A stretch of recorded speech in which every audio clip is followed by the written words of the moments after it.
right, party people. So this is the new CZ Shadow 2 Carry. And this is the CZ Shadow 2 Compact. And this is the CZ Shadow 2 full size. And at first glance, all of these seem to be almost identical guns. You could very easily make the wrong choice on which one of these you want, and that could actually end up costing you quite a bit of moolah. For those of you who have actually tested out and fired the CZ Shadow 2 full size, then you'll know how amazing this gun feels to shoot. However, I hate to break it to you, but if you've tested the full size and then tested the compacts, then these might actually end up being a little bit of a disappointment to you. I originally picked up the Shadow 2 Compact towards the end of 2023 because I thought, since I loved the full size so much, then I would probably love the Compact almost just as much. However, after I started testing out the Shadow 2 Compact and putting a lot of rounds downrange with it, I started noticing that something felt missing. Although it looked like a Shadow 2, although the trigger felt the same as a Shadow 2, it just didn't feel like a Shadow 2. And it took me quite a few months to figure out what was missing on this. To better explain this, we need to briefly time travel back to the year 2021 when I first picked up the full size. Now, before we get into that, I need to let you guys know, especially those of you that are new here, I will have a parts list for absolutely everything that we're talking about in today's video. Best way to find that parts list is the first link in the video description. I'll also pin it in the comments. As I mentioned, back in 2021, I picked up this CZ Shadow 2. Now, obviously I've done a few things to it, but out of the box, this gun felt absolutely amazing at the range. The trigger was perfect out of the box, the double action as well as the single action. And this gun is so well balanced and so good at soaking up recoil that if I were gonna compare the shooting characteristics of the Shadow 2 to, say, a similar sized gun like a Glock 17, it would be as if you are taking an all-wheel drive Lamborghini around the twisty turns of a mountain road. However, the Glock 17 on that same road would be like driving a minivan around those tight, twisty turns. That's how much of a difference there is between these two when you're handling them and trying to get follow-up shots and they're shooting flat. Now, although this gun feels amazing and it shoots amazing, one of the biggest downsides to it was it doesn't make a good defensive pistol. These don't have a decocker on here, which is kind of dangerous because let's just pretend for whatever reason you decided you wanted to carry this, you could definitely do it.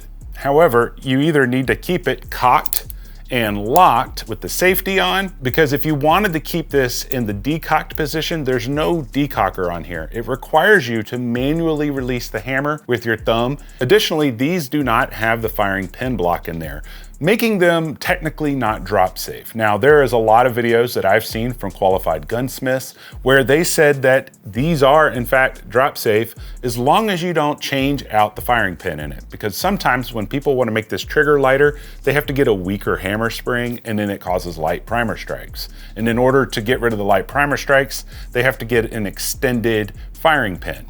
In that instance, most of the gunsmiths that I've seen have been able to make it fail a drop safe. But regardless of that, it doesn't officially have a drop safe. The other reason it doesn't make the best self-defense gun is because of the weight. This thing comes out to 46.5 ounces unloaded, which is just a hair shy of 3 solid pounds. Now, I will say this, although it is heavy, the weight of this and the balance of this is what gives this gun its amazing handling characteristics of mitigating recoil and able to get really fast follow-up shots. So when I went to get the Shadow 2 Compact, I assumed I was gonna get about 80 to 90% of the shooting characteristics of the full size just in a compact size frame. However, once I started taking this guy to the range, I instantly noticed that although it felt like a Shadow 2 a little bit when you're holding it, and it looked like a Shadow 2 in regards to the design characteristics, and the trigger very much felt like a Shadow 2, when I started shooting it, it no longer felt like a Shadow 2. It felt more jumpy and quite a bit more difficult to control when you compare it to the full size, and I found it more difficult to hang on to the grip than I did on the full size. And what's really interesting about this, and at least for me, is over these years of being on YouTube, I've done a lot of comparisons between guns that are of different sizes, like, you know, the Glock 17 versus the Glock 19. And you know, it's funny, when you take these two guns to the range, yeah, they feel a little bit different, but I've never felt such a drastic difference between a compact and a full size of the same model as I have with the Shadow 2. Now also, when this gun came out, I assumed that CZ was making this so people could conceal carry with it. However, it still has all the same features of the full-size Shadow, meaning it doesn't have a firing pin block, nor does it have a decocker, which doesn't really make it the most carry-friendly firearm out there. It was almost like this gun has a mistaken identity. It's the size of a carry gun, but none of the features on it lend to being a good carry gun. So what's the point of a compact handgun that isn't necessarily quote-unquote safe for carry? Well, as I started shooting this one more, I really wanted to figure out why was this one not shooting as nicely as the full size. So I did a little bit of a deep dive on why it didn't feel the same. The very first thing that I noticed when I compared the full size to the compact model is the front strap checkering. If you look at the full size, you'll notice that the checkering is very raised and rigid, and it covers the entire front strap. When you look at the compact, there is some good knurling on there. However, it doesn't cover the entire width. It's just really small and it doesn't go all the way over to the grip panels. And honestly, I notice when I'm gripping this gun that my fingers right here tend to want to slide a lot more than they do on the Shadow 2 full size. Additionally, you'll notice that the knurling on the front strap on the full size is raised out from the grip a lot more, creating this beautiful little finger groove right under the trigger guard that helps you hang on to the gun better. Now, the next thing I noticed when I was trying to figure out why this gun wasn't feeling the same was I noticed that the grip just simply didn't feel the same in my hand. When you grab the full-size grip right here and you put your hand in here and squeeze, your hand gets pushed up into the beaver tail and locks into place very securely. Part of that had to do with the front strap that I mentioned earlier, but the other part of that has to do with the angle of the back strap. You see, on the full size, if you look at it up close, you'll see that there's this angle and then it has this abrupt turn that kind of goes downwards. And that's the part of the gun where your hand locks into place. On the compact model, it still has that, but it's just not as pronounced as it is on the full size, making it where you have a little bit less confidence when you're gripping the gun. And it seems odd because at first I thought these guns were almost the same, but I noticed that the biggest difference comes in the distance between the front strap and the back strap. On the compact model, it measures 51.47-ish millimeters in length. And on the full size model, it measures at 54.65 millimeters in length. Roughly 4 millimeters difference. But the biggest contributing factor that makes these two guns feel like completely different handguns comes down to the weight. As I mentioned earlier, this one comes in at 46.5 ounces, while this one only comes in at 30 ounces. And I thought that was kind of odd because I'm like, they didn't remove that much material from it. Turns out the frame on the compact, as well as the carry model that we're going to talk about in a second, are made of aluminum, whereas the full size is made out of steel. So I decided to take these guns apart, take the slides off, take the magazines out, and do a weight comparison between the frames alone. The full size frame comes out to be 25.5 ounces, whereas the compact frame comes out to be 11.4 ounces. That's a 14.1 ounce difference just between the two, and that's where the majority of the weight went. And that weight is the reason why the Shadow 2 full size is such a soft shooting, easy to shoot gun, and the compact isn't. So what about the new carry model? What's so special about that? Well, if we actually compare the carry to the compact, there's about 8 or 9 differences between these. Some of those differences are quite obvious and pretty important, and then some of them are very interesting and most people overlook them. One of the biggest differences that you could see right off the bat is obviously the grip color. They went back to black grip panels, and I'm very glad for that because these silver ones just really weren't my style. The mag release on these is also different. If you look at the compact, it has a removable mag release button, so you could swap it out for different sizes or different colors and things of that nature. And the mag release button on the carry is essentially the same exact thing that you would find on the P01. One of the bigger differences between these two is the optics plate system. So on the Shadow 2 compact, they have an optics system that's similar to the optics ready full size, where You don't get any included plates in the box. You have to pick them up aftermarket. On this one, I am running a C&H Precision plate on here that has a perfect co-witness with the front sight that comes with the gun. I'll have a link for that over at the parts list if you want to check them out. I have tested 4 different plates for this, and if you want one with backup irons, this is definitely the best plate to get. However, the new carry option doesn't use plates. It has a Shield Sights RMS footprint on it. And right now I have the Holosun EPS carry on here, and it's a direct mount to the slide. Additionally, the sights automatically will co-witness with it, and they're not that much taller than normal sights on a pistol. The sights are also different. If you look at the full size as well as the compact model, you'll notice you get fiber optic front sights, and you'll notice that those sights, they use CZ's proprietary dovetail system where they slide in from the front. Whereas when you move to the carry model, they have changed it. Now the front sight dovetails in from the side, and it's not fiber optic. They are standard 3-dot sights. They are not night sights, but they do have that greenish white tint to the dots that are on them. Another difference comes into the slide stop slide release. I don't know why on the Shadow 2 full size and on the Shadow 2 compact, their slide stop slide release look completely different than the slide stop slide release that's on the carry model. Now the trigger on these is a little bit different from one another. So on my compact right now, I have an upgraded trigger in it, but I do remember exactly how this trigger felt when I first got it. The triggers feel different, but they also kind of feel the same. So with this one, because they now have the firing pin block in it, and one of the ways that you can tell if a CZ has a firing pin block is you're gonna look for a roll pin that's in the back of the slide. Well, because they have that, they now have a decocker, and when you decock it, it takes you to the quarter cock position.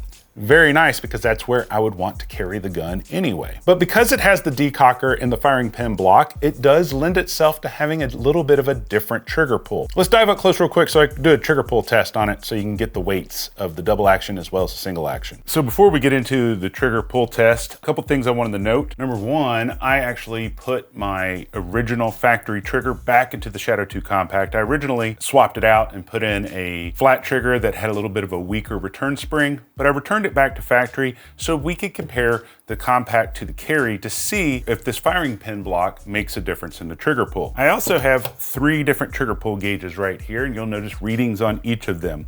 I took a 2.5 pound weight, so I put this weight on each of these trigger pull gauges. On the manual gauge, it pulled just a hair over 2.5 pounds. On the Lyman digital gauge, it read at 2.2 pounds, 7.8 ounces, which is essentially 2.5 pounds.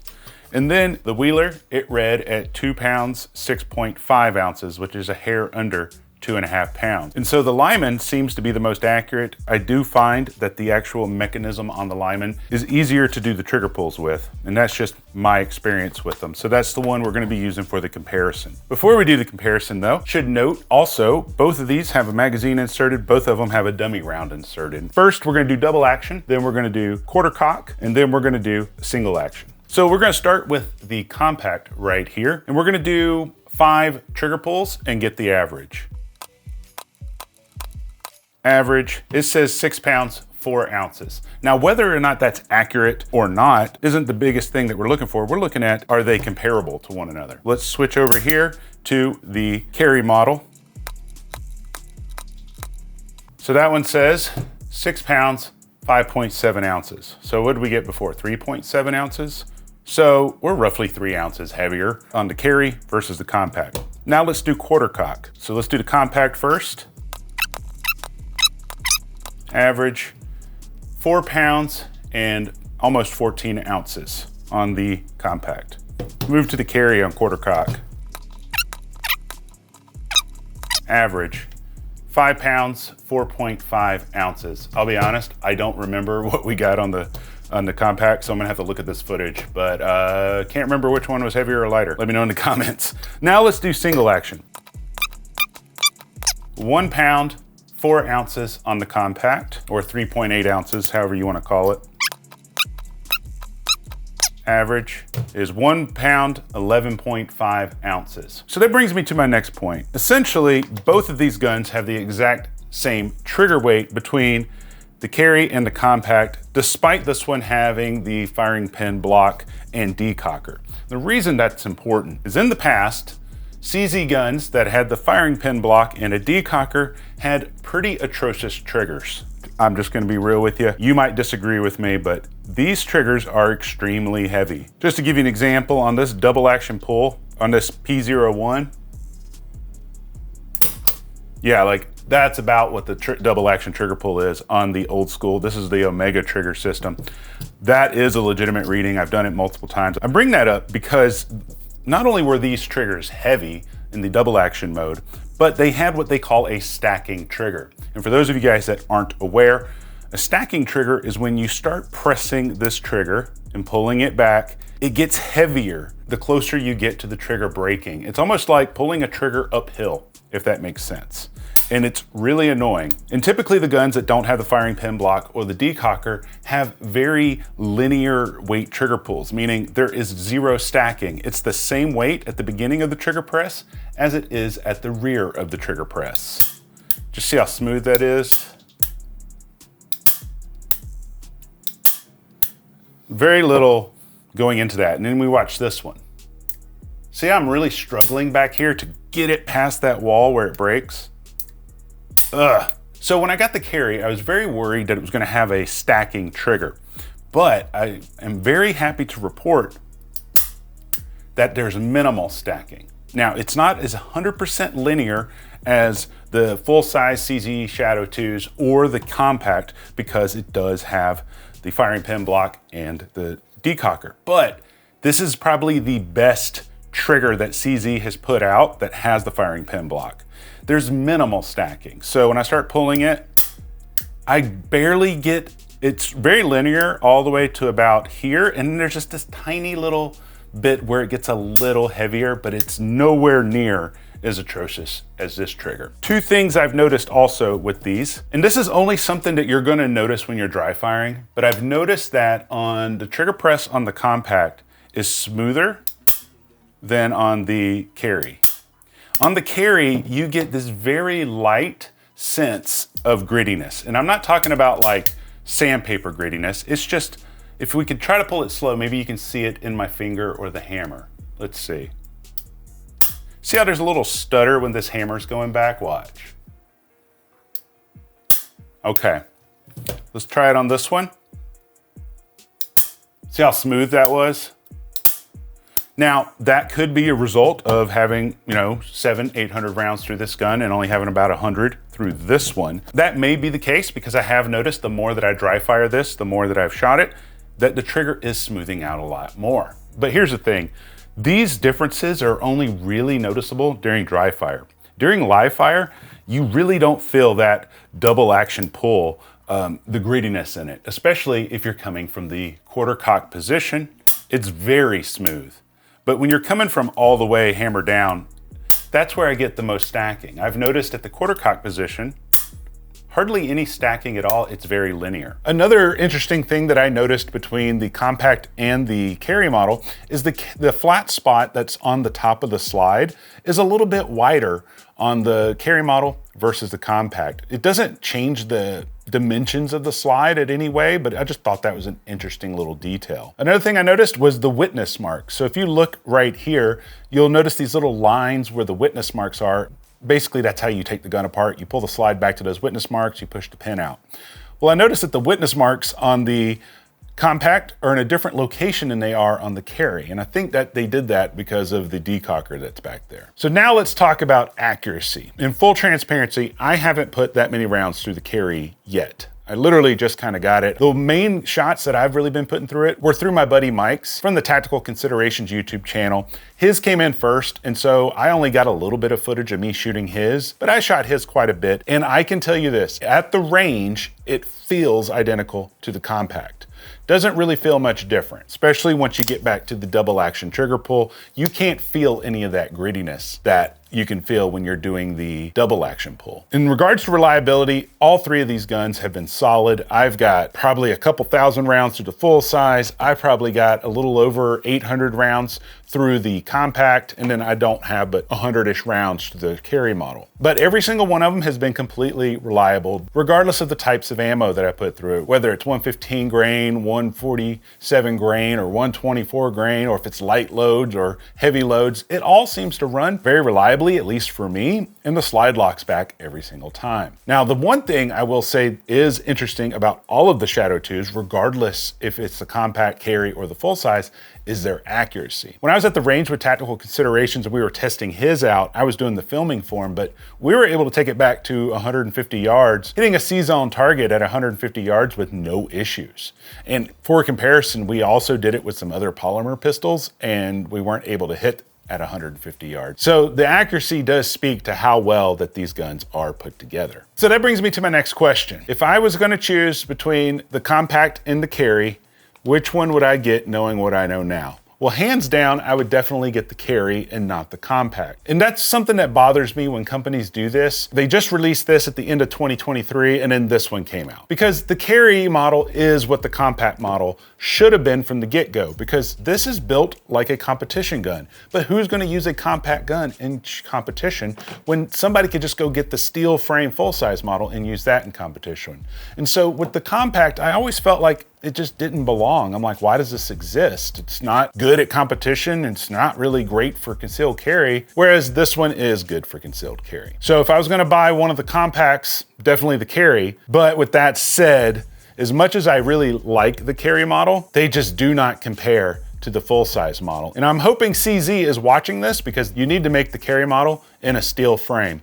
Because if you can add that a little bit of extra weight to it, this would make it a much softer shooting and more controllable, similar to the Shadow 2 full size. My biggest disappointment with the compact and the carry was I expected them to shoot like the full size, but then they switched the frame material and they don't feel like a Shadow 2. Earlier when I said it felt like they didn't have the Shadow 2 soul, that's what I mean. They didn't have that weight to absorb all that recoil to make the gun shoot nice and fast and flat. So I want to get your opinion on something. If you have had a chance to shoot the full size and the compact, did you have the same experience as me where you thought that the compact was going to shoot a lot better?